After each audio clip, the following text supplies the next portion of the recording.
আজকের গল্প শয়তানের চোখ, অরুণ বাগচির লেখা। এটা কোনো অলৌকিক গল্প নয়, তবে কোনো স্বাভাবিক গল্প নয়। তবে এই গল্পটার মাধ্যমে আমি কোনো অলৌকিক বা কুসংস্কারকে প্রায়শ্চিত্ত দিতে চাই না। আশা করি এই গল্প আপনাদের রোমাঞ্চক করবে। চলুন শুরু করা যাক।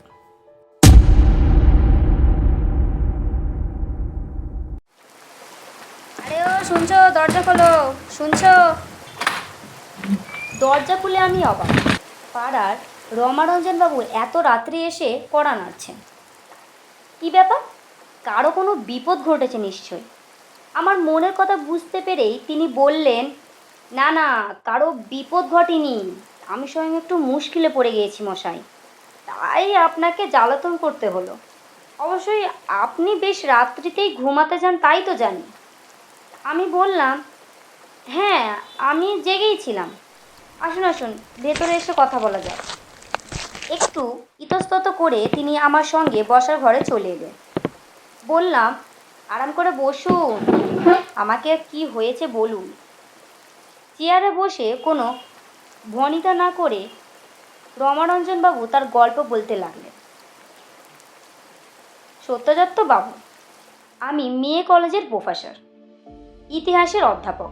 সাদামাটা জীবন, কোনো তরঙ্গ নেই তাতে। স্ত্রী গত হয়েছে 10 বছর আগে। এক মেয়ে বিয়ে দিয়েছি, 2 বছর হলো। ছেলে তো জার্মানিতে চাকরি নিয়ে আছেন, আপনি তো জানেন। পাসপোর্ট করানোর সময় বা ওই ব্যাপারে তো আপনার থেকে সাহায্য নিতে হয়েছিল। একলা একলাই থাকি, কোনো ঝঞ্ঝাট নেই। কমব্যাট্যান্টের মধ্যে সংসার চালাই, মোটামুটি বিশ্বাসী। এর মধ্যে হঠাৎ সকালবেলায় একটা ছোট পার্সেল এসে হাজির। খুলে দেখি ছোট্ট একটা মার্বেলের মতো জিনিস, রঙিন সোনালি রং করা। একদিকে কালি দিয়ে একটা চোখ আঁকা, ওটার সঙ্গে একটি চিঠি ছিল। চিঠিতে লেখা, তুমি ভাগ্যবান, তাই 3 মাসের জন্য এই পবিত্র চোখ কাছে রাখার জন্য নির্বাচিত হয়েছ।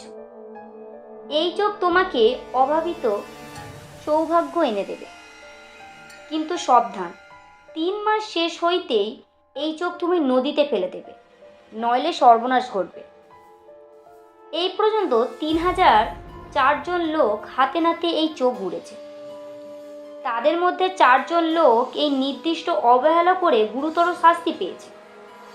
তাদের নাম ঠিকানা লেখা আছে। তুমি ভাগ্যচক্রের শেষ মানুষ। 3 মাস পুরোলেই কাছে যে কোনো নদীতে ফেলে দেবে। আমি বললাম, বুঝেছি। ডাকে এইরকম চিঠি হরদমই আসে। অমুক তাদের নাম 10টা পাসপোর্টে লিখে 10 জনকে পাঠায় দিন ইত্যাদি। আমি তো মাস কয়েক গেল কোনো চিঠিই পাইনি, ওতে ঘাবড়াবেন না। রমারঞ্জনবাবু শ্লান মুখে হাসলেন। ঠিক আমার ওই ফিলিংই হলো। ড্রয়ারের মধ্যে চোখটা আর চিঠিটা রেখে বেমালুম ভুলে গেলাম। তারপর কয়েকদিন বাদে লন্ডন বিশ্ববিদ্যালয় থেকে একটা সেমিনার যোগ দেওয়ার নিমন্ত্রণ পেলাম। সারা জীবনের স্বপ্ন বিলেতে ঘুরে আসব। কাজেই ওই ইনভিটেশন পেয়ে বড়ই আনন্দ হলো। তোড়জোড় করছি, হঠাৎ উকিলের চিঠি। ছোট দাদুর আজীবন কাশিবাত মারা গিয়েছেন কিছুদিন হলো, তার বাড়ি, নগদ টাকা লাখখানেক সব আমাকে দিয়ে গেছে। ছুটলাম কাশি। ডেথ ডিউটি, সাকসেস সার্টিফিকেট এইসব নিয়ে কোর্টে দরাদরি। তারপরে 2 সপ্তাহ বাদে ফিরলাম কলকাতায়। ফিরে দেখি জামাইয়ের টেলিগ্রাম, নাতি হয়েছে। আমি বললাম একটু হেসে, তাহলে তো চোখের ব্যাপারটা উড়িয়ে দেওয়া যায় না। একটার পর একটা ভালো খবর, লটারির টিকিট কিনতে পারতেন তো মশাই। হাসিটা ফেরত না দিয়ে রামারঞ্জনবাবু বললেন, আরে অনেক দিন থেকেই তো আমি কিনি, 2-4 টাকার টিকিট ফি মাসে। আর এর মধ্যে বিহার লটারির একটি টিকিটও পেয়েছি। বলেন কি মশাই? হ্যাঁ, ফার্স্ট প্রাইজ নয়, তবে 25,000 টাকা পেয়েছি। সত্যিই ভাগ্য, যাতে হাত দিই ফল ফলে। ঘোড়ার জানি না মশাই। একদিন মজা করে 100 টাকা খেললাম, 9,000 টাকা উঠে এলো। তাসের আড্ডা তো আমার, কিন্তু যাকো কথা। তালগোলে মশাই, আমি চোখটার কথা বেমালুম ভুলে গেলাম। ছেলের ছুটিতে সুইডেনে বেড়াতে গিয়ে মোটর দুর্ঘটনায় গুরুতর আহত, এই টেলিগ্রাম পেয়েও মশাই খেয়াল হলো না। পরশু আমার চাকর মধু বাজারে গিয়ে পা পিছলে পড়ে গিয়েছে।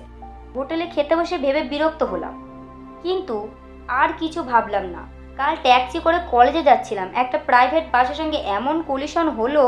কাগজে পড়েছেন তো খবরটা, তাই না? আর বেচারার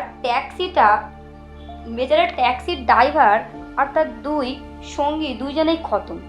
আমি যে কি করে সম্পূর্ণ অক্ষত রইলাম। সেই দিন হাসপাতাল থেকে বাড়ি ফিরে আমি চোখ আর চিঠি ড্রয়ার থেকে বের করলাম। হিসাব করে দেখলাম 3 মাস পার হয়ে গিয়েছে। আর ঠিক যেই দিন 3 মাস পুরো হয়েছে, তার পরের দিন থেকেই গড়বড় শুরু হয়েছে। আমি আপত্তি করতে যাচ্ছিলাম, আমাকে থামিয়ে দিয়ে রামানুজনবাবু বললেন। আমি তখন নাম ঠিকানা দেখে আমার আগে যে 4 জন চক্র ভেঙেছিল তাদের খোঁজ করতে গেলাম। খোঁজ পেয়েও গেলাম 2 জন আত্মঘাতী হয়েছে, 1 জন দুর্ঘটনায় মৃত, আর 4 জন গত 2 বছর থেকেই পক্ষাঘাতজনিত অসুখে শয্যাশায়ী। বুঝেছেন? না আর মশাই, আমি আর দেরি করব না। নদীতে গিয়ে ফেলে দেবো তো চোখটা এবার। এই সব 7-5 ভেবেই চোখটা পকেটে নিয়েই বেরিয়ে পড়েছি।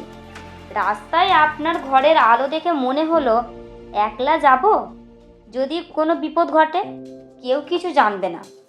আপনাকে বলে যায় ব্যাপারটা, তাই আপনাকে ডিস্টার্ব করলাম মশাই, কিছু মনে করবেন না।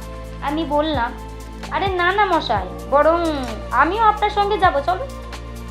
রামানুজনবাবু বললেন, তবে তো খুব ভালোই হয়, চলুন। এই ভাবছি না, এখন ভাবছি না গেলেই হতো। হাওড়া ব্রিজের উপর থেকে চোখটা ফেলে দিতে গিয়ে রমারঞ্জনবাবু যে হঠাৎ জলে ঝাঁপ দিলেন, এটা বোকার মতন তাকিয়ে দেখতে হতো না। এখন থানা পুলিশকে সামলায় বলুন দেখি।